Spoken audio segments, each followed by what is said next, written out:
మనం ఈరోజు 2 రెసిపీస్ చూద్దాము. ఫస్ట్ వచ్చేసి మనకి జింజర్ గార్లిక్ లెమన్ రసం చేస్తున్నాను.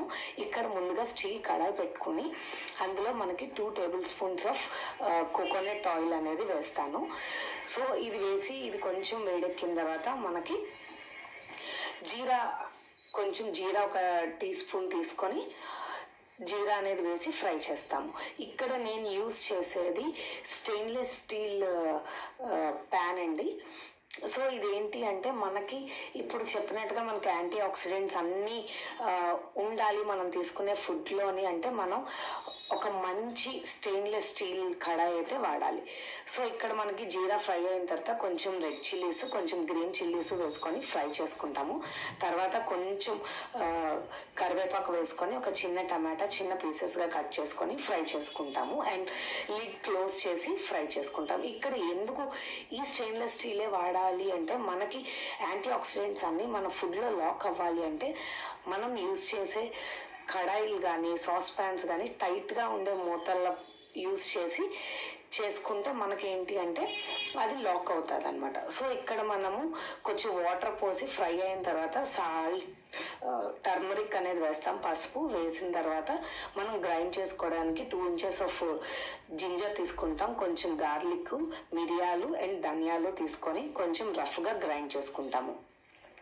సో ఇప్పుడు మనకి బాయిల్ అవుతున్నప్పుడు కొంచెం సాల్ట్ మనకి ఎంత కావాలో అంత సాల్ట్ వేసుకొని ముందుగా గ్రైండ్ చేసుకున్న పౌడర్ని మనం అందులోని వేసి లిడ్ క్లోజ్ చేసి మనం ఒక 7 to 8 మినిట్స్ అనేది బాగా బాయిల్ చేయాలి. సో ఇది బాయిల్ చేసిన తర్వాత మనం ఫ్రెష్ లైమ్ ఒక 2 స్పూన్స్ తీసుకొని లైమ్ జ్యూస్ని అందులో వేసి మళ్ళీ ఒక్కసారి అంతా బాగా కలిపిన తర్వాత స్టవ్ ఆఫ్ చేసుకోవచ్చు. ఇప్పుడు మనకి జింజర్ గార్లిక్ రసం అనేది రెడీ అయిపోయింది. ఇక్కడ మీరు చూసినట్టయితే మనకి నెక్స్ట్ గూస్బెర్రీ రసం గురించి చెప్తాను. సో మనకి చలికాలంలోనే గూస్బెర్రీస్ అనేవి చాలా బాగా వస్తాయి అండ్ ఇది చాలా మంచి యాంటీ ఆక్సిడెంట్ మన ఫుడ్లోని. సో ఇక్కడ మనం గూస్బెర్రీస్ అని ఫస్ట్ కట్ చేసుకొని లోపల ఉన్న సీడ్స్ తీస్తాము. ఇక్కడ కూడా మనం ఒక హాఫ్ టమాటో యూస్ చేస్తున్నాము. ఈ గూస్బెర్రీస్ టమాటోస్ అన్నీ కలిపి మిక్సీ గ్రైండ్ చేస్తాము. అండ్ చిల్లీస్ జింజరు ఇవన్నీ కూడా వేసుకొని బాగా గ్రైండ్ చేస్తాము. అండ్ సేమ్ మనం ఇక్కడ స్టెయిన్లెస్ స్టీల్ కడాయి అనేది వాడుతున్నాము. సో ఇది మళ్ళీ పెట్టుకొని చూసారు కదా.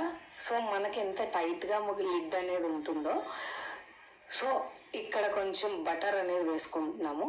సో ఇక్కడ ఈ బటర్ కొంచెం మరిగిన తర్వాత మళ్ళీ మనము కొంచెం ఒక 1 స్పూన్ లాగా జింజర్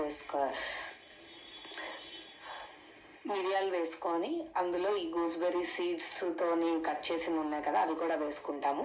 అవి కొంచెం ఫ్రై అయిన తర్వాత మనం ముందుగా పేస్ట్ చేసుకున్నాం కదా చిల్లీస్ గూస్బెర్రీస్ అండ్ టమాటా కలిపిన పేస్ట్ని మనము ప్యాన్లో వేసుకొని కొంచెం ఫ్రై చేసుకొని మళ్ళీ లిడ్ క్లోజ్ చేసి ఒక 3 to 4 మినిట్స్ అనేది బాగా బాయిల్ చేస్తాము.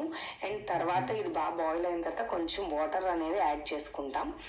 సో ఇది ఫ్రై అయిన తర్వాత వాటర్ యాడ్ చేసుకొని మనం తగినంత సాల్ట్ అనేది కూడా యాడ్ చేసుకొని మళ్ళీ లిడ్ క్లోజ్ చేసి మనము బాయిల్ చేస్తాం. సో మనం ఇప్పుడు మనం తీసుకునే ఫుడ్స్లోని మనకి వెజిటబుల్స్లో కానీ ఎందులోని యాంటీ ఆక్సిడెంట్స్ అనేవి తక్కువ వస్తున్నాయి. సో మనకున్న ఐటమ్స్లోని యాంటీ ఆక్సిడెంట్స్ మనకి పుష్కలంగా అందాలి అంటే మనం యూజ్ చేసే కుక్వేర్ కూడా చాలా ఇంపార్టెంట్. సో ఎట్లాంటి కుక్వేర్ యూజ్ చేయాలి అనేది మీకు ఎలాంటి కుక్వేర్ యూజ్ చేయాలి సో అందులో మనకి ఏంటి వెరైటీస్ ఉన్నాయి అనేది మీ రెస్పెక్టివ్ కోచెస్ అడిగితే వాళ్ళు డీటెయిల్గా ఎక్స్ప్లెయిన్ చేస్తారు. సో హెల్దీ రెసిపీస్ అన్నీ రెడీ అండి.